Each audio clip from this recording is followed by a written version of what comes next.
I grew up loving Paddington, and one of my earliest memories is lying on the living room rug watching the amazing Ivorwood Film Fair stop frame animations when I was 2 or 3 years old.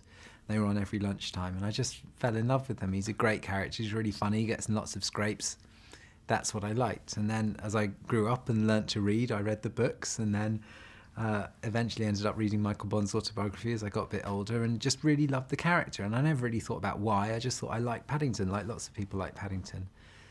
Then when I saw that David Heyman had got the rights to make the film, I sort of cheekily said to my agent, oh, I should be directing that, I can do that. I've done talking animals on non-terrestrial TV in the UK. And he went, oh, don't be ridiculous, it's a big budget Hollywood film.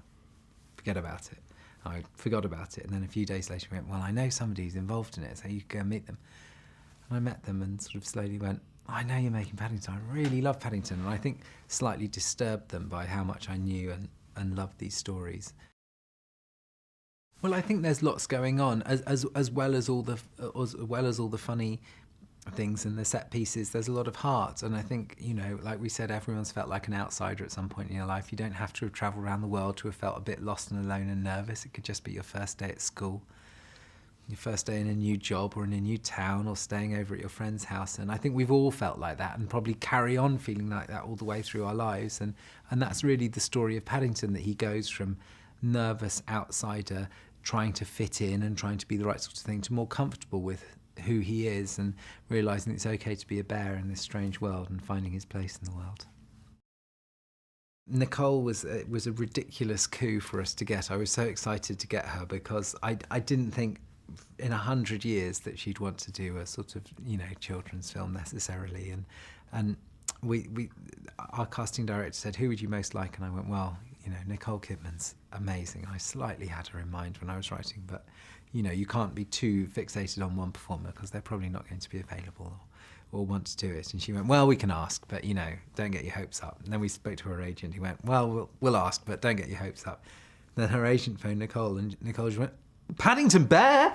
I love him. Please, send me the script. She sent her the script. She read it overnight. The next morning, she was on board. It was the easiest bit of casting in the whole film. She just grew up loving Paddington, and that's what Paddington means to people who know the character. So it was great, and I knew how funny she was from films like To Die For and lots of things that she'd done. She's also brilliant at being icy and menacing, and I thought she was the perfect counterpoint to this very warm, fluffy, you know, open-hearted character.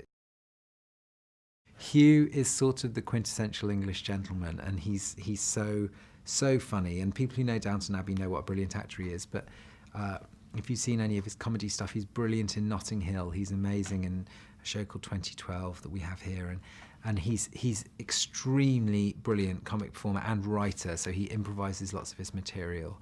And he's just so wonderful. And what I felt with Hugh was so good because he sort of is so good at being sort of slightly uptight and slightly not really wanting to engage in this, slightly, you know, a bit grubby, not sure about you. Are there fleas? There could be fleas. Nervous, uptight Englishman. But at the same time, you absolutely love him.